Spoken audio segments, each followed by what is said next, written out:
ଆଜି ଏନ୍ତା ସକାଳୁ ସକାଳୁ ଗାଡି ଧରି କେନ୍ ଆଡେ ବାହାରୁଛେ ଯେ ଚାଲ ଭିଡିଓରେ ପହିଲାରୁ କହିମି ହୋ। ମୋର ମା ତ ହୋ ସକାଳୁ ସକାଳୁ ମୋର ରୁମ କେ ଆସି କହିସି ଯେ ଚାଲ ରେ ପିଲା ଆମକେ ଜଙ୍ଗଲ ନେଇଦବୁ ବୋଲି ସେଥିଲାଗି ହୋ ସକାଳୁ ସକାଳୁ ଗାଡି ବାହାର କରି ପକେଇଲି ହୋ। ଏଇଟା ଦେଖ ତ ହୋ ମୋର ମା କେ ଗାଡିରେ ଯିମି ବୋଲି ଆଗ କରି ବାହାରି ପଡସି ଯେ ତାର ବାଦ ଗଲା ବେଳେ ଯେନ୍ତା ଅସଲ କଥା ଜାନି ପକେଇସି ହୋ। ମୋର ମା ଆଉ ଆଇ କେ ଅଧା ବାଟେ ଉତାରି ଦେସି ହୋ ଆଉ କହିସି ଯେ ଚାଲି ଚାଲି ଆସ ବୋଲି ଆପଣ ମାନେ ଭାବୁଥିବେ ହୋ ଅସଲ କଥା କାଣା ଯେ ଅସଲ କଥା ଏଇଟା ଯେ ମୋର ମା କାଇ ଝାରି ଯାଉଥିଲା ହୋ।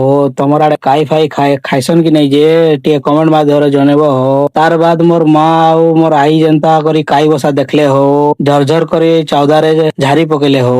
ଦେଖ ତ ହୋ କି ନା କାଇ ଜଙ୍ଗଲରୁ ଆଣିଥିଲୁ ତାର ବାଦ ମୋର ମୁଣ୍ଡର ଚୁଟି ବୁଝେ ହେଇଯାଇଥିଲା ହୋ। ସେଥିଲାଗି ମୋର ମା ତ କହିଲା ହୋ ଯାରେ ପିଲା ଚୁଟି କାଟି କରି ଆସିବୁ ବୋଲି ସେଥିଲାଗି ହୋ ମୋର ଭାଇ ସେଲୁନ କେ ଭାଗି ଆସିଲି ହୋ।